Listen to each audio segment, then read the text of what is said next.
Igbo ndị mmadụ ekelekwa m unu ka unu soro m nnọọ anyị ga-agbara obere egwu chiakwa ya bụrụ ugbu a ka na-esonyere m ihe a bụ gịnị oge Amara n'isi mbido TV. Isiokwu nke m nọ na-ekwu n'ụbọchị nke taa bụ ịdị nsọ ọ na-eme gị onye na-azụ ahịa ka ị hapụ ị na-amụbanye. Ịdị nsọ ọ na-egbochi mmụbanye.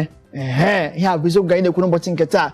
Tupu anyị gaa obere ezumike, o nwere ebe nọ na-agụpụta akwụkwọ nsọ na akwụkwọ Deuteronomy isi nke 28 amaokwu nke mbụ, mgbe ngụpụta nke mbụ gụpụta nke abụọ ka ngụpụta nke atọ tupu mba na ihe ọzọ, maka ihe m ga-ekwu ekwu n'ụbọchị nke taa buru ibu mana ọ ga-adị ha.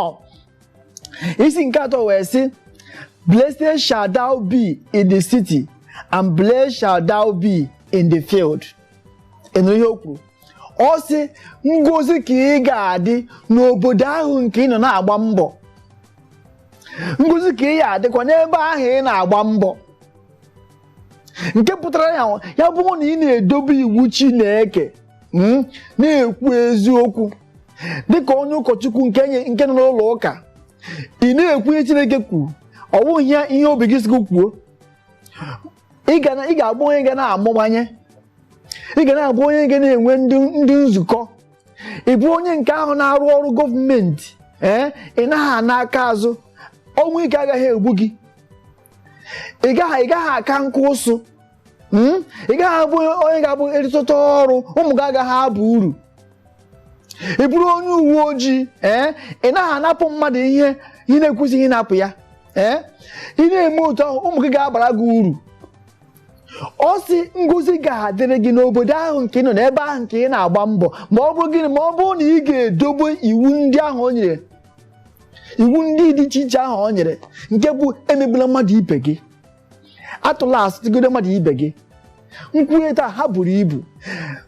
Gaa nnọọ n'akwụkwọ Deuteronomy 28 amaokwu nke mbụ ruo na nke 10 kwere ya gbadaa. Ị ga-afụ ihe Chineke kwuru ebe ahụ. Deuteronomy chapter 28 verse 1 to ebe 15 or 10. Ị gụọ ya, ị ga-ahụ iwu Chineke nyere dị iche iche nke ga-eme ka ị bụ onye ga-amụba dịka onye na-ekwu eziokwu, dịka onye na-ebi ndụ dị nsọ. Ihe ọzọ nke anyị ga-eleba anya bụ ọbara uru na mmadụ na-agba mbọ ka ọ dị nsọ after o nwetara ihe a na-akpọ salvation. Mgbe ị nwetago salvation, ọbara uru na ị na-agbalị na-agba mbọ ka ị bụ onye dị nsọ. Anyị ga-asa ihe a, anyị ga-aga n'akwụkwọ Matiu isi nke 5 amaokwu nke 48. Akwụkwọ Matiu isi nke 5 amaokwu nke 48. Anyị lee ebe ahụ kwuru.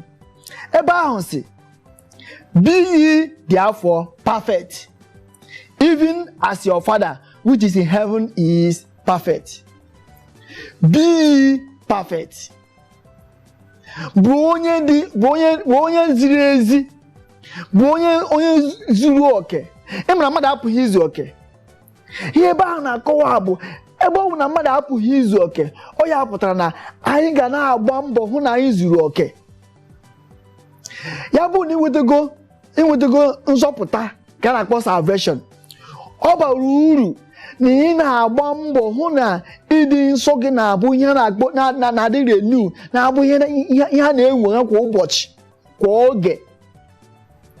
Ọ sị gị, be ye perfect, for our Father which is in heaven is perfect. Ebe ọ bụ na mmadụ agaghị adịnwu perfect dịka Chineke, ihe ọ pụtara bụ na ịpụta n'ụtụtụ, ịgba mbọ hụ na ị nyochara onwe gị, ị na-ahapụ ide nyocha, ị na-azacha, ị na-ekpocha, na-agba mbọ hụ na ị na-adị ọcha, maka na ọ bụ onye ahụ nke dị nsọ ga-abụ onye ga-ahụ Jehova. Ekwu ya o buru ibu, ọ ga-adịghọzi ịma anyị nụrụ ahịa otu dị ugbu a. Ọ ga-eme na-akụzie kwara pụọ na-abụ ọkazi anaghị eju akpa ekechie ya ọnụ.